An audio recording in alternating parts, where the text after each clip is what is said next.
Hey, everybody. Thanks for joining us tonight. Welcome to another exciting episode. Well, I hope it's an exciting episode of the PATC. It's a special episode tonight. We have a third party with us. So it's not just Steve and Doug rambling about some crap. You actually get a third party get to ramble about some crap tonight, too. So for all the tens of people, and I don't think we're at tens and tens. I think we're just slightly around 10 for you people who are joining us tonight. Hopefully we get a good discussion going. Tony is with us. He is one of Steve's friends from way back. And we just before this segment, we recorded another segment. We got to talk to Tony a little bit about all the things that he used to do as a kid and his collecting. And now we're going to move into our topic of discussion, which we've been wanting to do for quite a while. And we decided this would be a good one that for Tony to join us in on. So our topic tonight is going to be G.I. Joe the movie. And we're not talking about G.I. Joe the cartoon. We're talking about how to make G.I. Joe a viable, good, not a cluster kind of a movie that we got for the other two. Live action, I'm talking about. So, Tony, have you seen Rise of Cobra or Retaliation, the live action Joe movies? Do I have to admit it here? Unfortunately, yes. Yes, I have seen both those movies.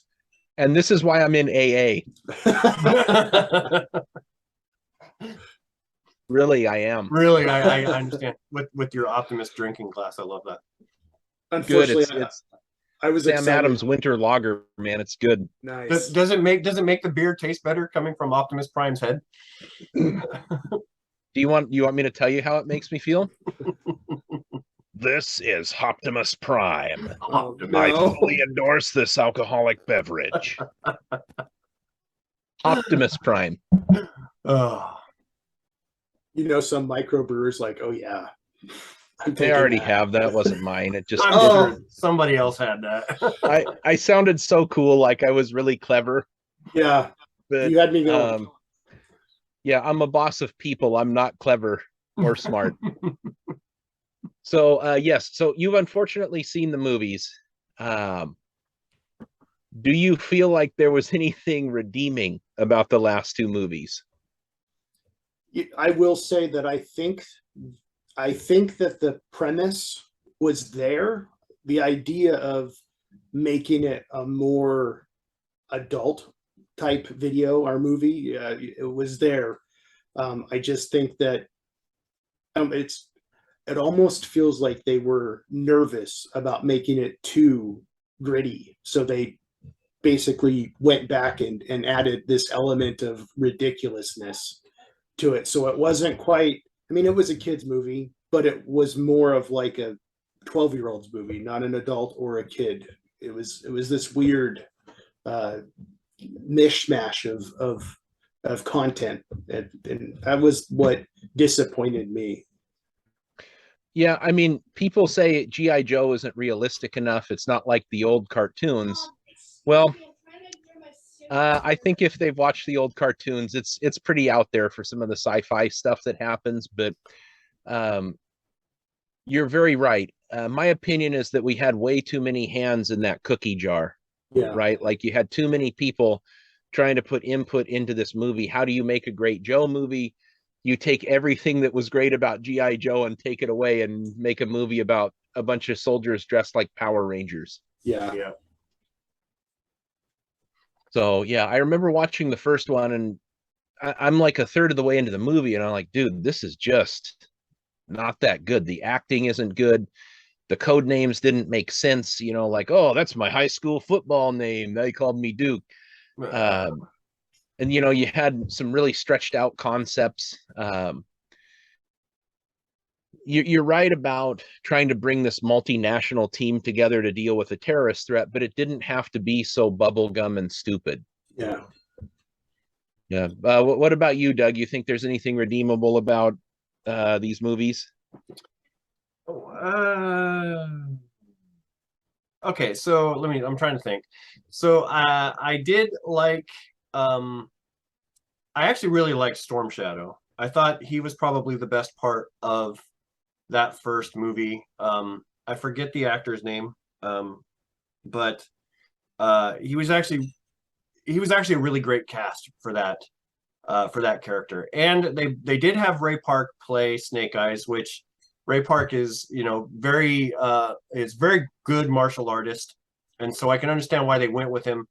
I just didn't understand why they went with the costume that they went with for Snake Eyes, along with the very bland and very non-individualized costumes that the entire Joe team went with. I think it was a little too sci-fi. I think they started off on the too sci-fi side of things, which is one of the things that I would fix about going if we're going to do it. But if we're just talking about the things that were wrong about the first movie, I think they went too heavily into the sci-fi stuff at first. And I think the story was kind of all over the place. It started out with Duke and Ripcord, who I think was like not a good choice for that character. Marlon Wayans tried to bring a little bit of humor to that character, and I think he kind of failed in that regard. It didn't work very good.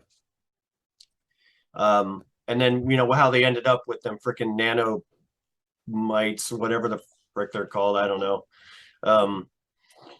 Yeah, it was all over the place. It was. Can't we just have a terrorist threat? Yeah. I mean, does it have to be effing nanites or something like that? Well, that's what I mean. It was too. The one thing that blew my sci-fi. Yeah. Sorry, go ahead, Tony. Oh no, I was just going to add the one thing that really blew my mind about the movie is looking back on it now and thinking about it. I mean, you had Joseph Love Hewitt, Channing Tatum, The Rock. I mean, you're talking like blockbuster actors today. And if you would have told me back then watching G.I. Joe that these guys were going to be like the next big stars, I would have, no way, that's not going to happen. Yeah, Channing Tatum didn't want to do it so much that he liked being killed off in the second movie within the first 10 minutes. Oh, spoiler alert, sorry. Yeah. Oh, and nobody was sad about Willis. Duke dying this time.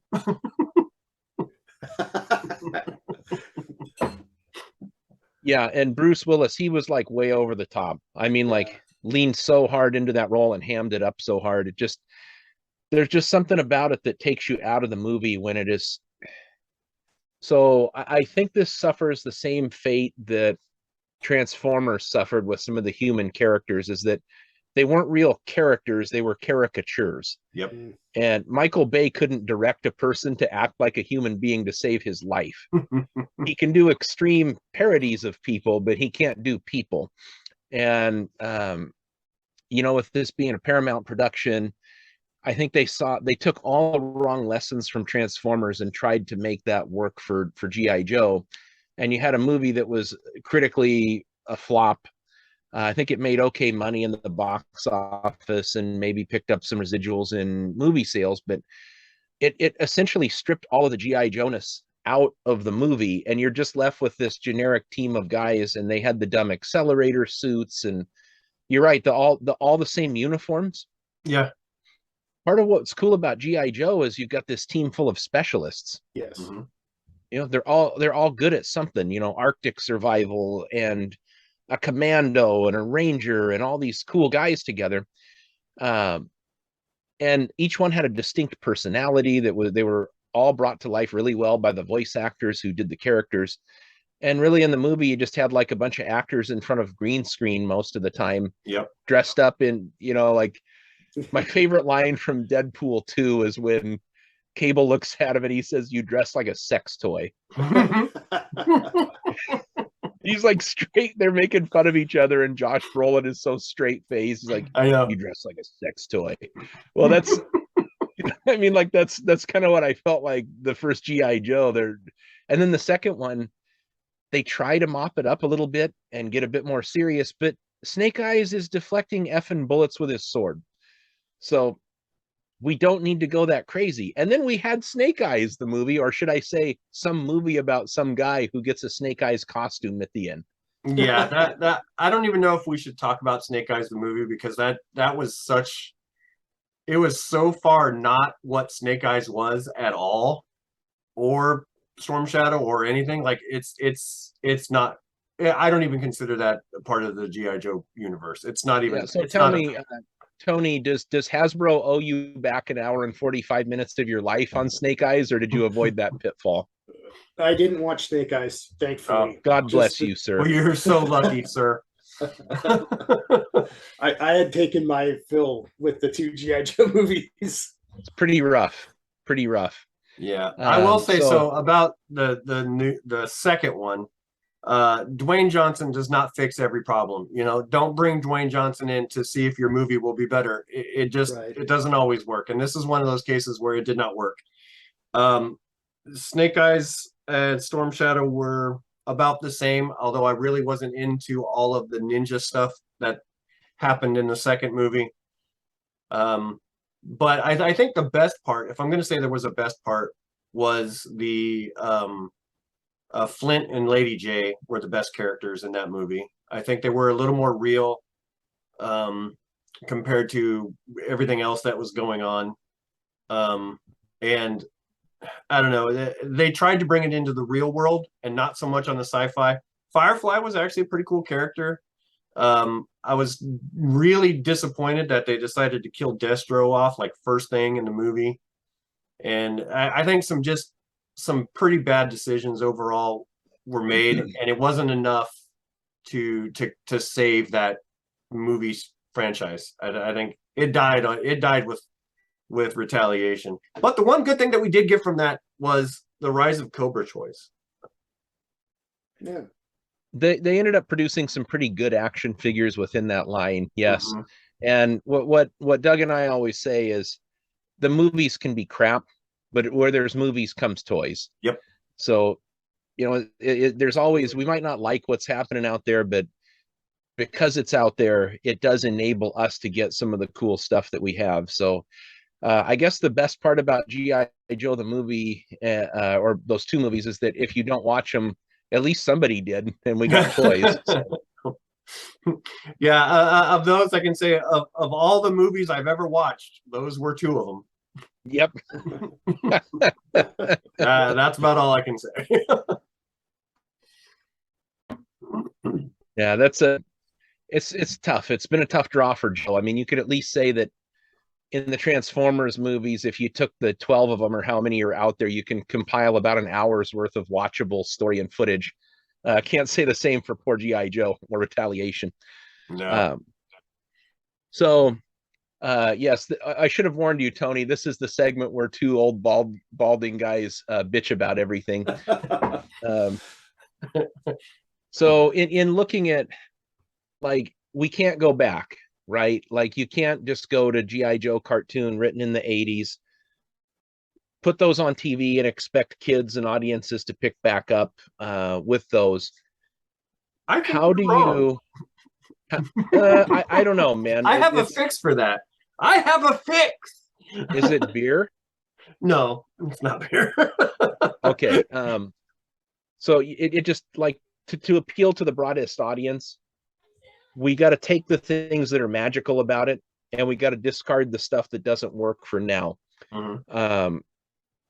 So we'll start off with Tony. What do you think? What's one of the first things that they need to do if they were going to relaunch G.I. Joe in a movie that you think would kind of fix some of the issues of the previous two outings there?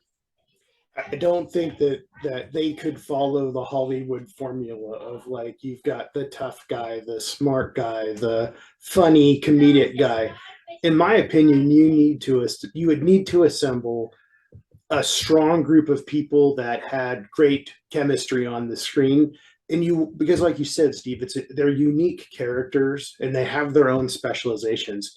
I want everybody to be cool. If it's a 7-person squad or 6 or however many it is, I want it to be that. So when the kids see it, they're like, oh, this guy's my favorite. And when they're out playing in the playground or whatever, it's like, oh, I'm this guy because he's my favorite. And you're this guy because he's your favorite. It's not just like, oh, Duke is cool, he's the number one guy. That's what everybody wants to be. You've got to like all of the characters. And faults. Yeah. Yep. Yeah. Yep. I agree with you. I think that you need to get a cast that has good chemistry, like Firefly style chemistry. Exactly. Um, and I don't think that anybody should be above the others. Yeah, I agree 100%. Yeah, Fireflies are great. That's funny that you brought that up because I was actually trying to think of a movie like what movies have I seen where I truly watched this movie and I was invested in all. And actually, the first one that came to my mind is, and again, my opinion was 13th Warrior. That was one where I was invested in all the characters. I didn't know every single character, but for the most part, you had that core group of 5, 6 guys by the end of the movie that I was engaged with those characters, and I just think Firefly is a great example. They're every one of those characters I appreciated, so Yeah, and they're it was compelling and impactful. they're unique, and the you're not going to get a better pilot than Wash. You're not going to have a better mechanic than Kaylee. Um, it makes a lot of sense that you have everybody presenting as an equal to each other, even though there may be rank and file that you follow. Maybe some characters taking the lead in some scenarios because Mm-hmm. Duke doesn't know how to get out of a jungle. He doesn't know how to survive in a Arctic scenario. So we need somebody who can be that strong lead point and show value on the team, not just like the despecialized group of people where the one guy cracks jokes a few times, like you said. And the one guy's tough and the one guy's the it boy. That doesn't work. I think you're right about that. What about you, Doug? Yeah. So GI Joe, I think, initially has to start out in that Vietnam Cold War era. I think if we're going to make a movie, we have to go back to the drawing board. We have to go back to the basics of what made GI Joe very good, and it was all of those dossiers that Larry Hama wrote, and those were right square in the middle of Vietnam Cold War era characters, right? They went to those areas of operation, they went through those battles. Those were some hairy stuff that was going on. And I think we need to kind of go back to that and bring and put those characters back into that arena that they're so well known for. And I think if we're going to do a GI Joe movie along that lines, it needs to be done in the way of like the Dirty Dozen or the Magnificent Seven, or like the Seven Samurai, where we have this very crack group of people who know their jobs and know them well, and they are hired to do this job, right? This is what they do. They're not just your grunt in your command unit. No, these are highly specialized people who are very good at what they do, and you call them in when you absolutely need the job done. And that's what I think both of the GI Joe movies missed. They did not focus on that enough.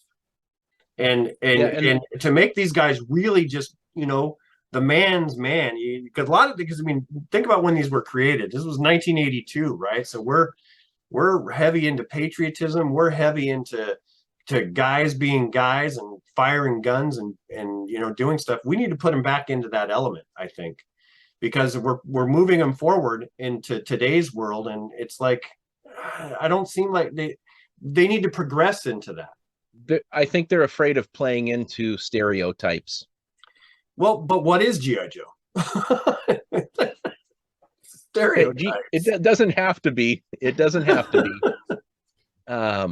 So we talked about this before while we were kind of dreaming up talking about this subject, and you had mentioned you thought it probably needed to be done in the 80s, like setting the movie in the 80s. What do you think about that, Tony?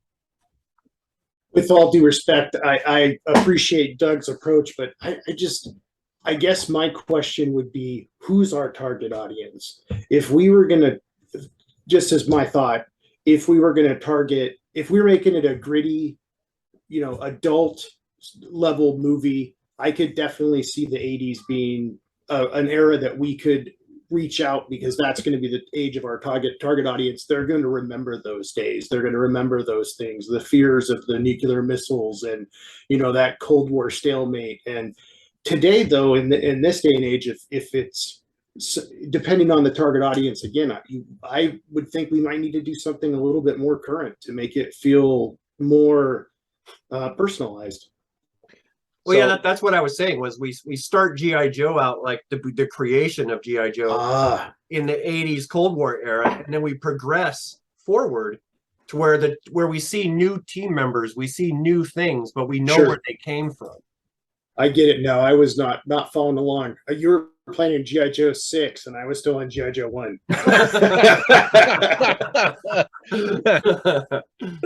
So I think that Doug was onto something. Yeah. I do like the idea of GI Joe starting out in the 80s, but I only like it for like 15 minutes of the movie. Okay. What I think would be a great idea as a love letter to the fans would be to show that element when Joe first started with some core members of the unit. And throughout the years, they faced this threat down, and it's sort of Cobra's always been there with ties to Al-Qaeda, with ties to all these terrorist groups. So I don't like the idea of necessarily saying that, say, Scarlet is stuck in 1986 and we don't get to see her again. What I do like the idea of is these being code names for the characters that are passed down. Bingo. to protect their identities. Yeah. And I think we need to show it going in the 80s. I think we need to show the older characters in a mentorship role with newer characters coming in to face a more common threat. I do like the idea of not having super personalized, or I don't think that you can get as crazy with the gear as like all the action figures, but I like the idea of having different sets of gear with maybe some slight color changes so that, this guy was the jungle guy and this guy was the desert guy, or, whatever. Yeah. But I like the idea of the old guys starting it and then coming in, they mentor and then lend maybe a little bit of a hand at the end to let the younger crew of characters take over and sort of pass that torch. To me, that would be like giving back to all 80s fans and the children inside of us, and then putting something out there that the 7 and 8-year-olds want to pick up off of the shelf and play with because they can identify with these new characters. So I like the idea of code names being able to be passed down and not being stuck with General Hawk from 1986. Maybe he is a general, or he's a 4-star general by the time we get to the end, but that sort of protective secret agent thing, maybe they don't even know each other's real names. They only know the code names that they were given to protect them when they go back to their civilian lives. So that was kind of my idea, to give the love letter to the 80s and then bring it more current. Am I crazy, or does that sound okay? No, and that's kind of along the lines of what I was thinking. In that, well, let's bring it back to the toys. Like every year we got a new set of recruits for GI Joe, right? So there's no problem with starting way back then and then going up forward, and hey, we're not going to show necessarily all of the stuff in between, but we're in a time frame now where we can say, okay, Lieutenant Falcon has now moved into the leadership role for the GI Joe team. We're not necessarily going to focus on Duke or anything like that. If we're coming up all the way, we kind of give this backstory of the Joes when they started, kind of give a montage of how things happen, how things are going, and it brings us up to the current day, and we have our current group of crack specialists who can do what they're supposed to do. And I vote Vladimir Putin for Cobra effing Commander right now. Well, I just think that there's a lot of individualism in these characters and a lot of diversity that just has not been focused on. And I think and that's something that everybody wants these days. And GI Joe has that in spades. And we can go back and show that GI Joe doesn't just have it now. We've always had that. Yeah, it's been a franchise that has had incredibly strong female characters, incredibly strong characters from all race and cultural sect. I mean, that was probably the best cartoon at doing it all, because you had so many different characters. And you didn't have just some goof off guy that was a screw up that nobody liked. Everybody was actually pretty cool in GI Joe. Yeah. Well, and you didn't apply for GI Joe, right? Yeah, It's not like you were it's not like selected. they put out applications. Hey, join GI Joe. Like no. They came and found you, right? They recruited you because of something that you could do that nobody else on their team could do, and they needed you, which made you very special, right? Yeah. And that's the highlight that I think they need to make on these things. These aren't just grunts. These aren't just, even though their name is GI, government issued. No, that there's a difference between these guys and your army and your sailors. Yeah, dude, GI Joe is the code name for America's daring, highly trained special mission force. Hello, Says says it right there. Yeah.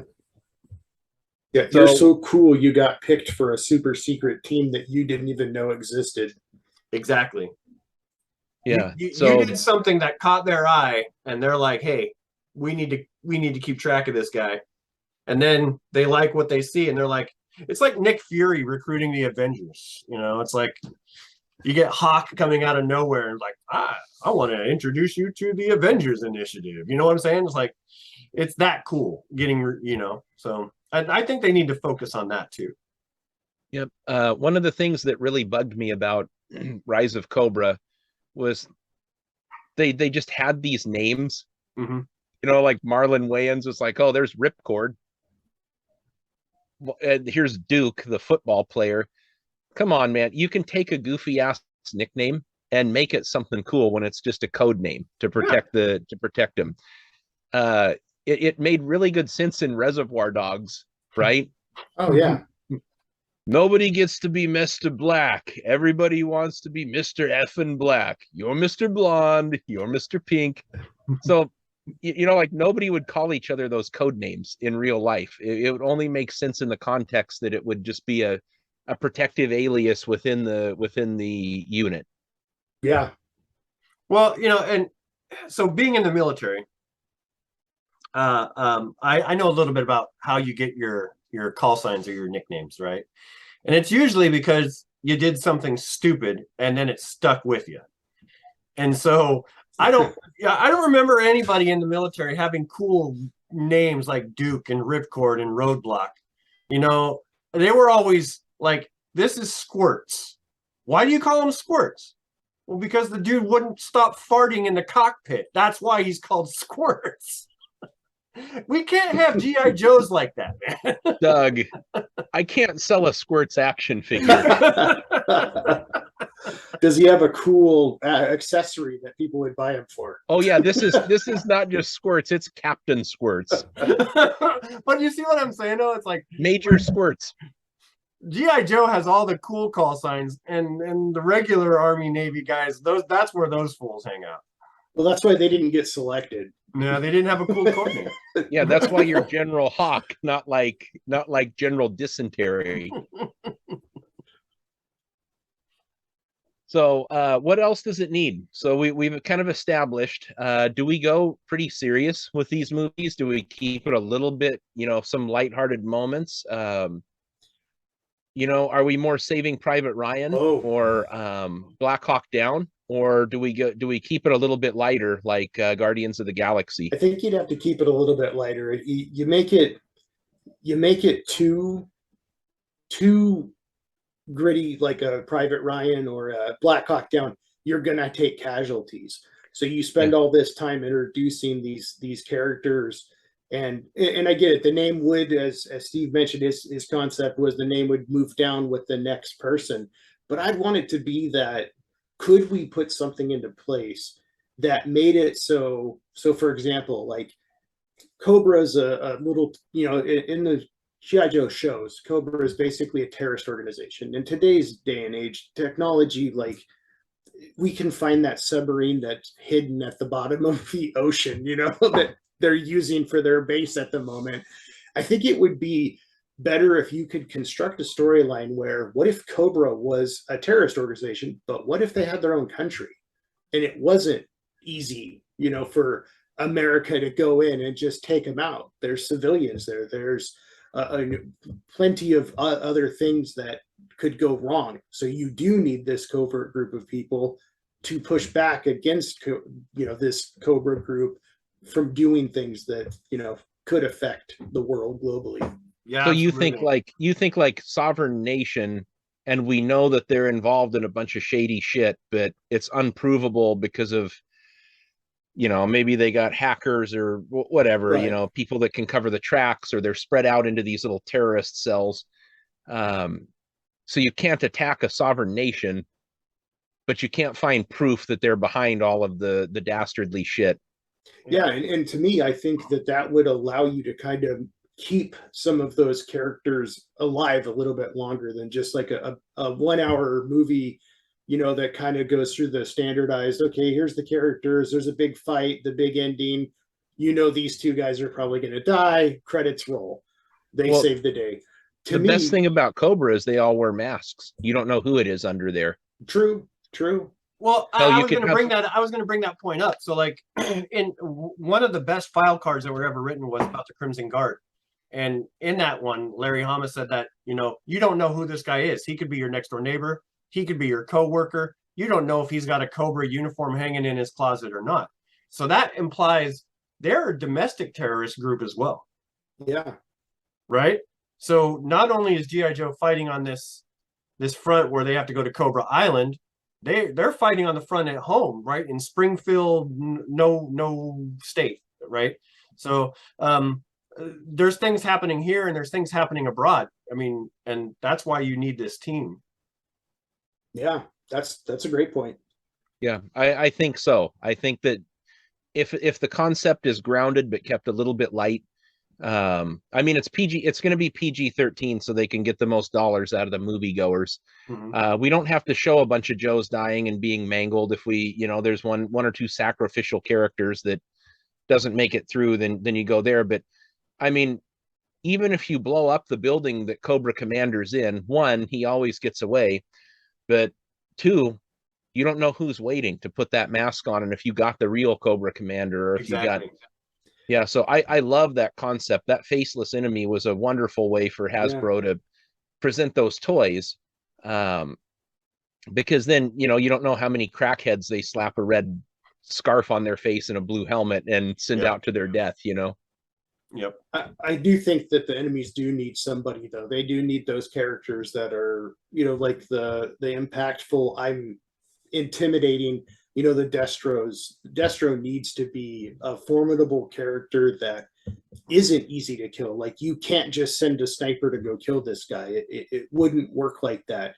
It would be like trying to, assassinate a major leader of another country. No matter how bad or what they're doing, we're not sending special forces guys just to go kill some leader of some other country because of the ramifications. It's a political issue, not only protecting the world from this terrorist threat, but it's this political. We've got to be careful. This is a sovereign nation. There's rules, there's laws in place.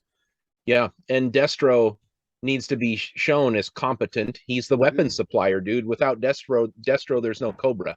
Yep. Yeah.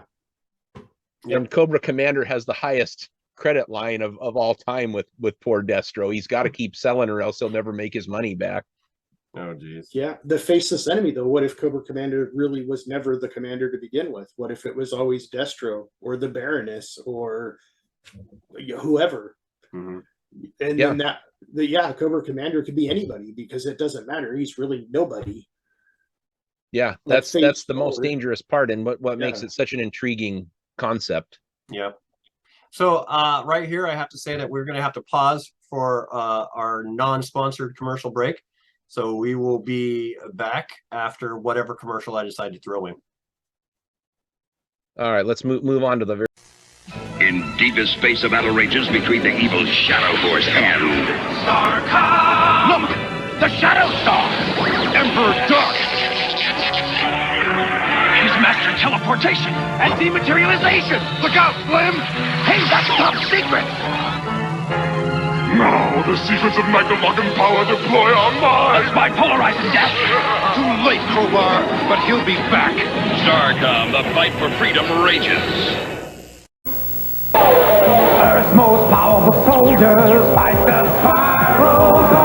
Gentlemen, in an effort to crush the zone, Dirt Courage commands the most powerful machines on Earth, the Rimfire Cannon. Bombs away! and the Zone Rider Cycle. Only their awesome power can defeat the evil Overlord's bullwhip cannon. Have a nice trip! And monstrous sledgehammer tanks. Fight the go! Each sold separately, new from Tonka. All right, we now return to our regularly scheduled program of talking about G.I. Joe and how we're going to make it better. I think we've already made it better, but I think there's some more things we can talk about.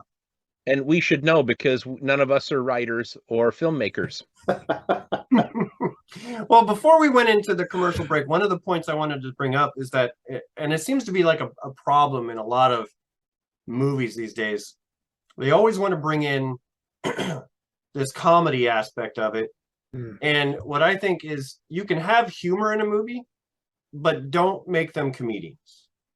Like there's humor in situations, and it's okay to point out that humorous point, but don't drill it into the ground and don't be a stupid, kind of comedian dork about it. And I think well, let's talk about Lethal Weapon is a great example of that, where you have action, you've got humor, but it's not like comedy. It's a humor in a very serious situation. And it's okay to point that out. It's not a comedy though. Don't make it a buddy cop, whatever. Yeah, unfortunately, a lot of movies these days approach this with all the subtlety of Last Action Hero. Oh yeah, which was a parody, right? It's parody. I agree. Yeah, but do you see what I'm saying? Like, I think that the writing feels a little assembly line-ish these days, right? And they're like, oh well, we'll take this factor, we'll throw this in. This actor's good for doing that kind of stuff that we want, so we're gonna cast this actor, and it all seems kind of bland. Or who's the it actor? You know, I don't want the comedian. I don't want the comedic role, and then Pete Davidson is automatically assigned to the comedic role because he's the it funny guy right now in Hollywood. Like, I'm with you, Doug. I believe I'm 100% behind you on that. Yeah, in fact, keep comedians out of this altogether. It's all right to write something that has a funny aspect to it, but when you're trying to write a comedy bit and throwing it in the middle of some action hero, it's like, God, no, you just took me right out of your world with that crap. Well, and really also you're talking about specialized, seasoned military people. So we're talking about people that, you're a G.I. Joe now and you were selected because you're great at something and you were identified, but what about your past? Were you in combat? Do you have some of those scars that you carry with you, not only physically but mentally? And to me, that's when you follow that Hollywood dynamic or whatever you call it, it takes away from it. It cheapens the feel of the characters. Yep. Yeah. So, do any of you guys have any ideas for casting? Ooh. Not That's Dwayne a tough Johnson. one. What'd you say? The Rock's in. Not Dwayne Johnson. Not Chris Pratt. So I was thinking, right? Like, I'm a Duke guy. That's my favorite character. I think Aaron Eckhart would have made a great Duke for back in the day. He's we saw him in Battlefield Los Angeles. So I think he could do it. And the guy's a good actor, but the other one that came to my mind, do you guys know who Wyatt Russell is?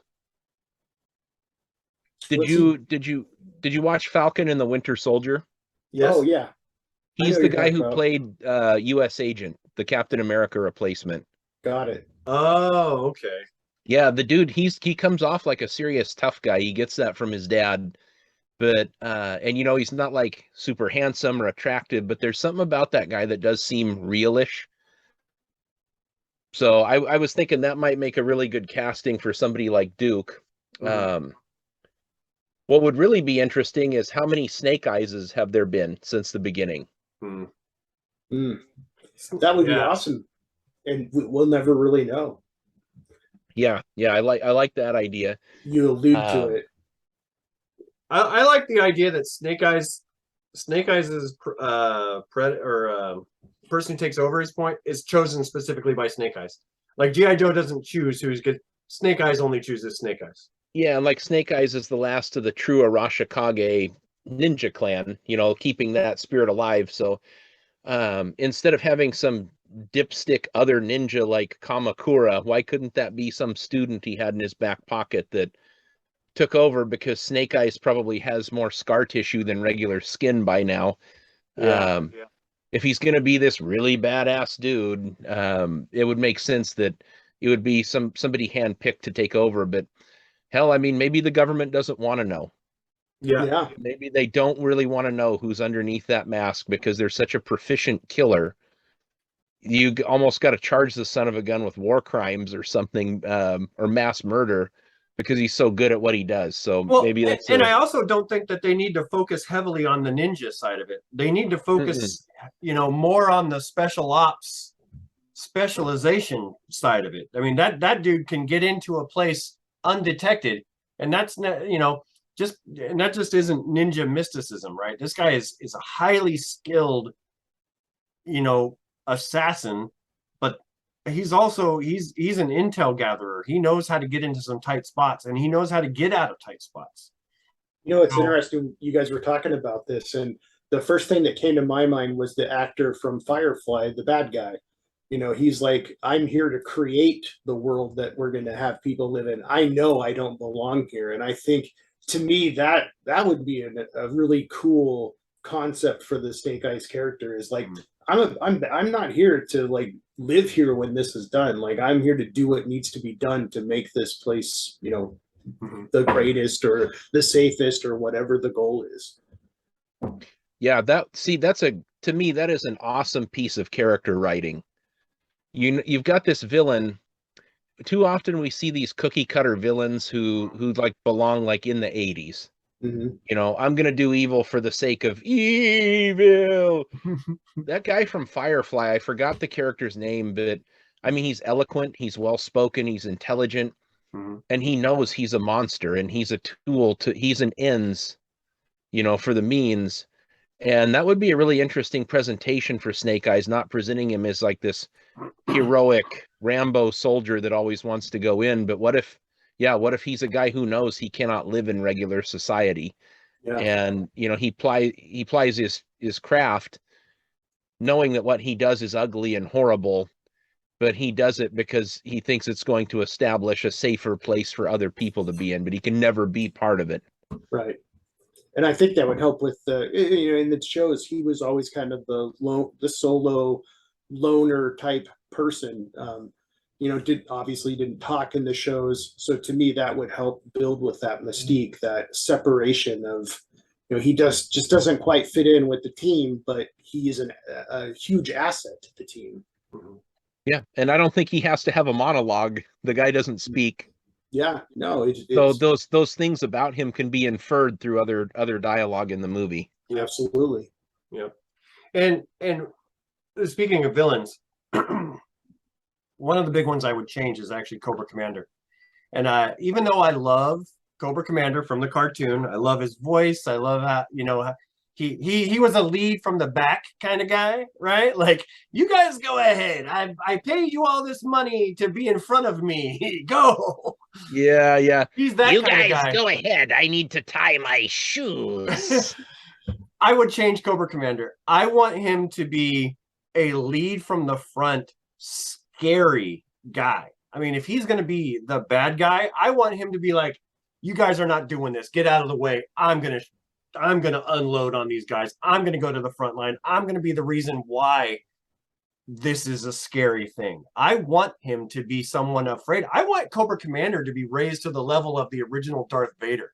I want him to be scary. Well, there's just something utterly despicable about some son of a bitch who impels other people to take risk and callously gambles away other people's lives. I like the idea of having him have some sort of paramilitary background, but I mean, that would be like saying if we were going to make this World War II movie and we want Hitler to be a badass. Well, I'm He's just saying that there's many kinds of those kind of villains where, they do that, but we don't see enough of the ones where it's like they're actually scary to the main character, to this good group of people who are trying to beat them. They're actually scared of this guy. What is scarier though? A guy who can inflict violence upon you directly, or somebody who's psychologically frightening, who can kill your family members or Yes. give you a disease or rob you of your livelihood? Somebody who can do both is what's who can scary. even find out who the Joes are and attack them personally because he's that deep in that Yes. into like But the black side of the internet. But somebody that can do both is terrifying.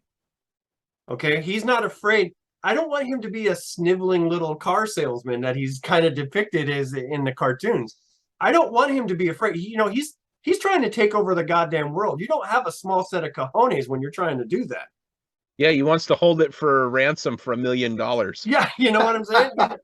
You don't. That's not how you act. You're like, I'm taking over the world and I'm going to recreate it in my image, and I'm going to do it come hell or high water. Well, what say you, Tony? What's your Cobra Commander?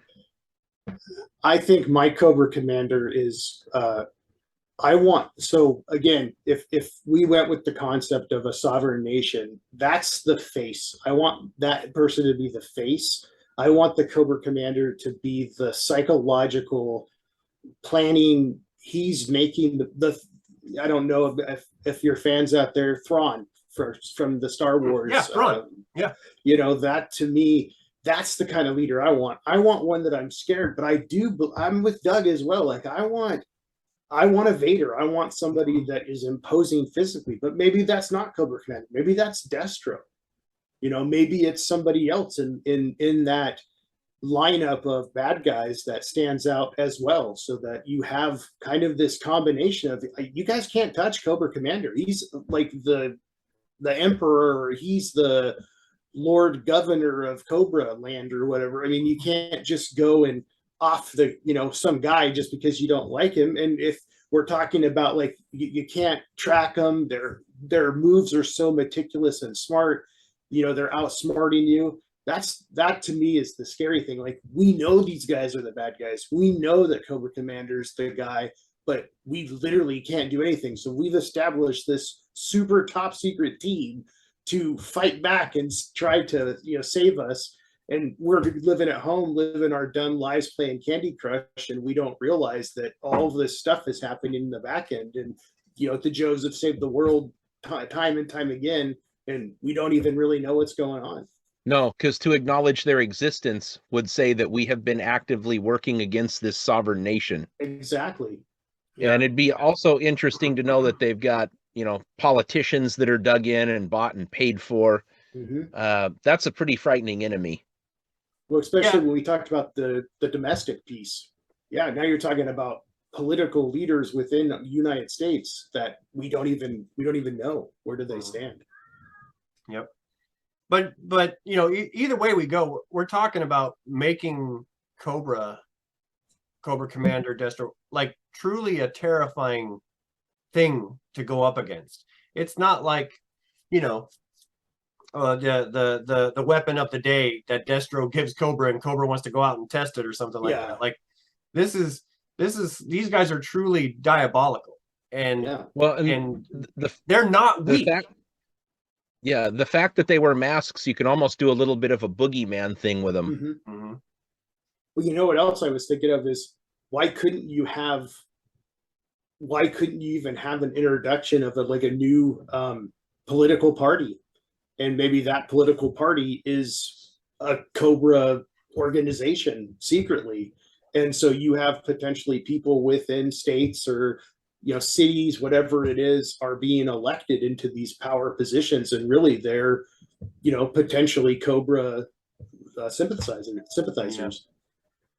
And I also like the idea of Cobra being powerful and Cobra being this unknowable foe, having infiltrated all levels, that they know that this team of GI Joes is a thorn in their side. Yeah. And they want to get rid of them, and they can't do it on the battlefield. So how are they going to do it? They're going to do it through the red tape.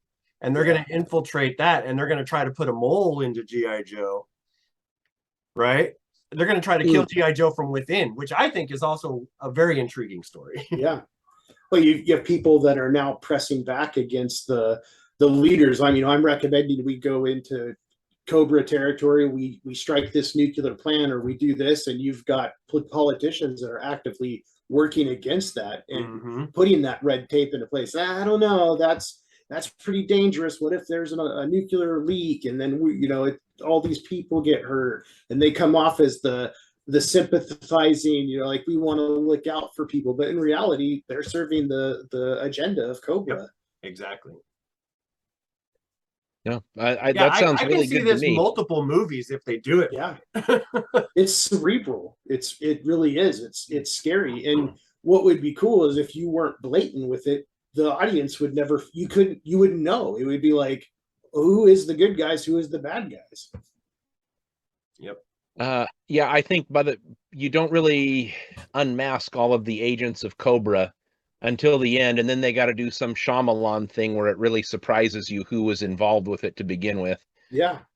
And, like, it would be also nice to rob the audience of that satisfaction of good guys win, bad guys lose. Yeah. What if some of the shit that Cobra was trying to get going would have actually been better for society than... I like it. Yeah. I like it. But now we're running into that way more adult type of storyline, and not so much one that we're talking about, a younger storyline. Well, I think that if you could craft it with all these elements coming together well, then it could pay off very nicely on the adult side, and then just be light enough, for kids to want to be into. So we're let me talking ask Harry this. Potter dark. Is that what we're talking about? Harry Potter not dark? Quite dark. Not quite rated R, but there's some killing going on. The bad guy's a bad guy. Yeah. So I it was a little that. bit. It's a little bit harder of a comparison. But had Red Dawn action figures come out, would you have played with them? Hell yeah. Yeah. Yeah. As a kid, if they had come out with Red Dawn figures, that would have been cool, man. I loved Red Dawn. That was rated R. It was a little maybe too violent for kids at the time, but I do think that you can have something with a bit of seriousness to it if it's just light enough and keeps PG-13. But I mean, that's a good example, right? Like, you had distinct looking characters enough in Red Dawn. It didn't have cartoon support. It wouldn't have become like the next big thing that blew up, but Predator figures. Yeah. They did have them later, Aliens. Yeah. So we can have this kind of serious adult type stuff if we take out enough of it and neuter it down to get it to PG-13. And I think that you could still pick up kids as long as it has some level of emotional blow off happening in there with a little bit of comedy banter or something, but not going the way of all these like Michael Bay, Paramount, Transformer, GI Joe movies where they're just like god awful to sit there and try and slog through. What's you really got to have a good terrible writer and a good director, Yeah. and they have to talk to each other and know they have to have the vision. I don't ever think really it's violence in this day and age, though, that restricts kids from watching shows. It's look at the Five Nights at Freddy's and some of these things that younger kids are into. That's horrific, man. Back in the day, that no way would I have watched any of that or been able to watch that. So it's a different time. So, maybe you could get away with a little bit darker scenario and just instead of having excessive amounts of blood and gore, just make it more tasteful. There's violence, it's implied violence, or it's violence that you're like, it's not so overt.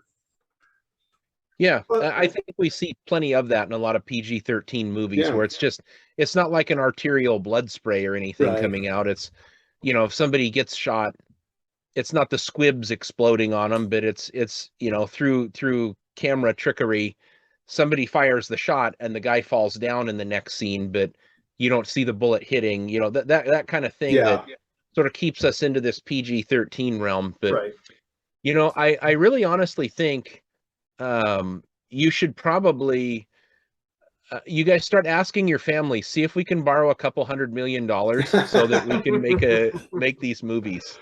I would like to just add one more thing. It would be awesome if you could write the show or the movie in a way that it's so upside down. I don't know I don't know who I can trust. I don't know what's going on, but when the GI Joes are on the screen, I know it's good. They're going to take care of it. You start building that reliance on them because everything else is so blurry.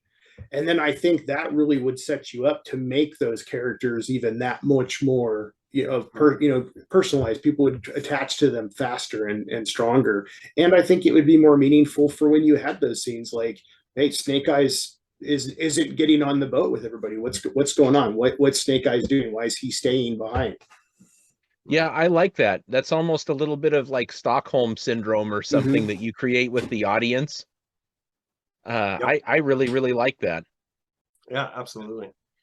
And there's nothing wrong with having different characters in each of the different movies as we progress, right? So Breaker isn't in the second movie, okay. I mean, but he did his part in the first movie. Now we have somebody like Dial Tone who's taking over that part of what Breaker used to do or something like that. Introducing these new characters and still at the same time knowing that they're going to do the job just as well as the person who was doing it in the second movie. You don't need to always have this carryover. As long as the story is well written and the characters are rounded out enough that the audience is invested in the character. I think that you have such an incredible lineup of G.I. Joe players that you could almost introduce new teams. Episode 2 or movie 2, you see the old team and you're like, oh, okay, they're my guys, but then all of a sudden here's this new team, and while that team was doing it, these guys are over here doing something else. Well, and you could it's like Mask, right? Like Matt Tracker didn't use the same 3 dudes. Well, in most of the episodes he did, but they were chosen specifically for the mission that they were doing. Yeah. And you could show that at the beginning, right? Them being chosen for this specific mission. I think you'd have to be careful though, because you get a franchise like Guardians of the Galaxy, and everybody still wants to see Star-Lord and Drax or Rocket. Right. So I think you'd have to be really careful. I mean, you might be able to reduce the role and allow somebody to shine, but I would be really cautious about cutting these guys back to 20% of the movie and giving 80% to the new cast. I almost think you'd have to have this overarching cycle where they ramped down by the last one, but still were important. So that would probably be just very careful introductions of a couple new characters per film, 2 or 3 where we're backing off a little bit off of the other ones. So I think that's probably one of the quickest way to turn the general audience off is to say, well, this is Guardians of the Galaxy, but we don't have Star-Lord anymore. Yeah, that's a great point. Well, a good way to do that, and I hate to use a modern Disney as an example, but they did get one thing right, and that's the side stories that they have. So like Andor is a side story, or Rogue One is a side story. So you can have the main G.I. Joe movie, but you could also have a one-off where Outback is the main character. He's part of the G.I. Joe team and he's doing something. Or you know what I'm saying? I got it. Yeah. We do so this thing becomes a thing, right? What stops us from having a spin-off series called Special Missions? Yeah. That features each one is a different set of characters. We know they're going to be different. The story is different. The bad guy is it's Cobra, but it's a different Cobra every time, right? Like Black Mirror. Yeah. What if you use that episode really to set up? And what if you use those episodes, those missions, or whatever you called it, Steve, as the setup for the main movie that's coming out? So then you could keep your main characters for the movie and have these newer characters you've been introducing through these missions, and you're also building this story arc to this climatic, resolution. Yeah, I mean, I think if done right, you could almost do like an MCU crossover kind of a thing, where you know, you're getting your little taste of Iron Man here and there, and he was the star of this one. I think that would be great. Or if you did like a six episode spread of special missions, Mm-hmm. but there was just some little teeny tiny nugget of commonality between those that set the movie up, you know, like, man, you know, we tracked down this base out here in Alaska, and we don't know why Cobra's operating out here, but there's something in there, and then there's something from this other show, you know, like some other little nugget over here. Boy, we found this really odd stuff out here in the middle of the Sudan. It's DNA, they're doing DNA testing or something, and by the time we get to the movie, we get the answer Yeah. that these 6 different squads worked on, or 5 different squads throughout the special missions. I They're think that working would on be a cloning great and one. bringing out Serpentor. Yeah. Or what if one of the special missions failed and you lose a GI Joe in one of the episodes and Cobra wins, and then you are getting ramifications of that loss in the movie. Yeah, we got to have an Empire Strikes Back in there somewhere. Absolutely, you got to have that. You got to have that twist, that turn. You know, 'Cause it could even be a 1-2 punch where you have the overarching main story is your movies, and your special missions and your one-offs and things like that are your TV. That's where Yeah. you're doing that on your TV.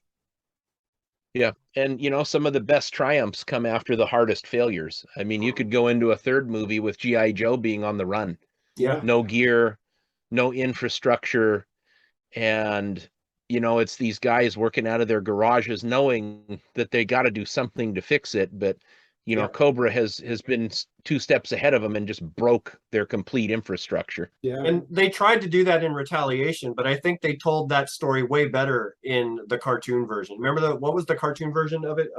Renegades. Renegades. They told that was a much better story than the one that they did in Retaliation. Yeah, they just tried to squeeze too much into Yeah. Retaliation, and as many of the little things they tried to fix, it was just still such a broken mess that I have no interest in ever sitting down and watching that movie again. Yeah, but I'll watch Renegades again. That was a good story. I got to go back to it. They all looked like they were Beavis and Butthead.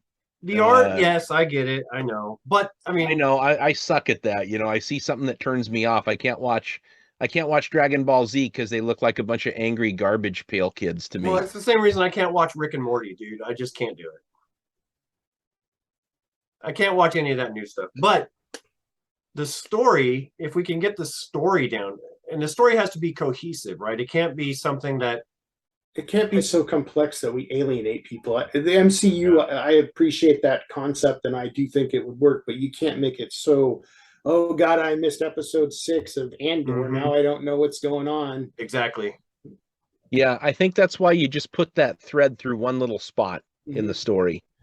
And if you don't pick up on special missions, then they can do a little bit of retelling. I don't want to say retelling, but they can tell that story of the movie or movies, and you can still get it, but it will enhance your story to have known these other episodes. Well, and it makes sense that you have G.I. Joe doing multiple missions at once. Yeah, but not all on the one mission.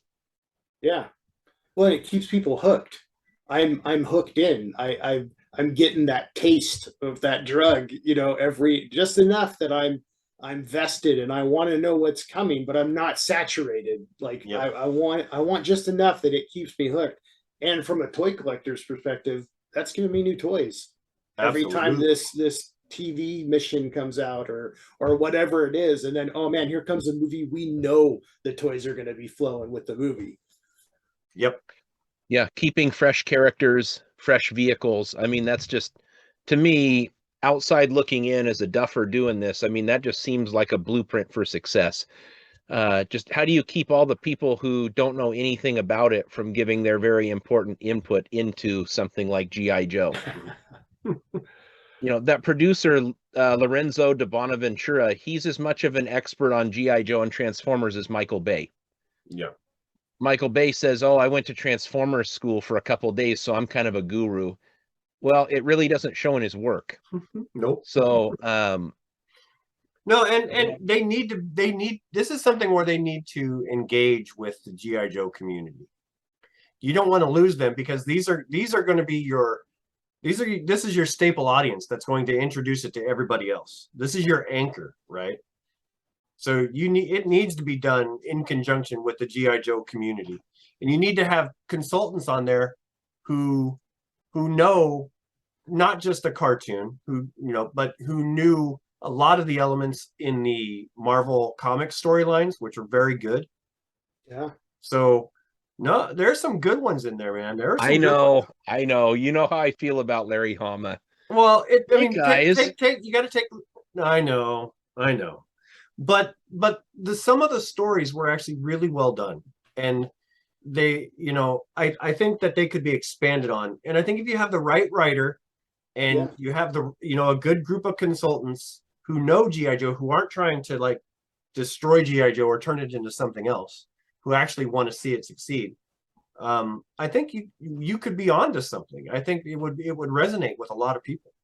Yeah, embrace it for what it is. Don't try to turn it into something it's not. Yeah. And to be honest, some of my most favorite GI Joe cartoons were the episodes that, like the part 2 of, part 1, part 2, part 3. Do you remember the one where they were building the weather machines and they had them all over the globe? Dominator. It was like 7-episode miniseries. I mean, that's just a great example of something that could be done. Yeah, and and as long as you take the giant sea worms out of it, I think that's a great story. Yeah, there's some stuff we'd have to. Well, guys charging each other across the open plain, shooting millions of bullets at each other, and not one person getting shot probably would be something we'd want to leave out of that too. So there's some tweaking in those stories that could happen. Right. Yeah. Yeah, well, guys, I think we've done God's work here. I'm waiting for Hollywood to ring me right now. All the Hasbro and they just need to give us a call. We've already got it all figured out for them. They just need to cut us a check. That's it. Yeah. A bunch of guys who've never made a movie or written anything in their lives. Yeah, perfect. And we're still better than what Hollywood's putting out right now. So don't sell short. Tony's not visible on the screen because of technical difficulties, which was us not telling him we do this in front of a webcam. I think that you called it a diversity podcast. Diversity is not well represented in our group of 3. But I do think that we have some good universal ideas, and I would love it if any of those concepts were ever borrowed to make GI Joe. I think the concepts we came up here would work, and I think you'd have kids wanting to play with those toys again, or at least play with some bullshit game that you put on a tablet. Yeah, adults would want to play with those toys. Yeah, I'm a fan at the end of the day, so I would like to see Hollywood attempt to do something and not go with the cookie cutter and patterns that Doug talked about. Like, just this is what it is. Invest in it and take it for what it is. Exactly. Well, and the nice thing too is you could tell this story for $100 million, right? Mm-hmm. It wouldn't have to be a gigantic $300 million thing with tons of fantastic CGI. No. You could get this shit done like for $100 million or less. The more real, the better. Absolutely. Look at movies like Tears from the Sun. That would be a great GI Joe type movie. Obviously not as graphic or violent, but the feel, using that concept. Yeah, it's just, it was literally 7 dudes trying to get a doctor out of harm's way. Yep, I love it, guys. Absolutely, very good. Well, Tony, it was a pleasure hearing your voice. Maybe sometime in the future we can have you back on again, and we can have more discussions about some great 80s franchises that we all love. That would be awesome. I appreciate you having me tonight. Thank you so much. And I'm the faceless menace. Oh, you were Cobra the whole time. He infiltrated. All right. So I think that's a good place to stop tonight. Steve, you have anything you want to add before we close out? No, I think we got this thing buttoned up. Spielberg, Hasbro, call me.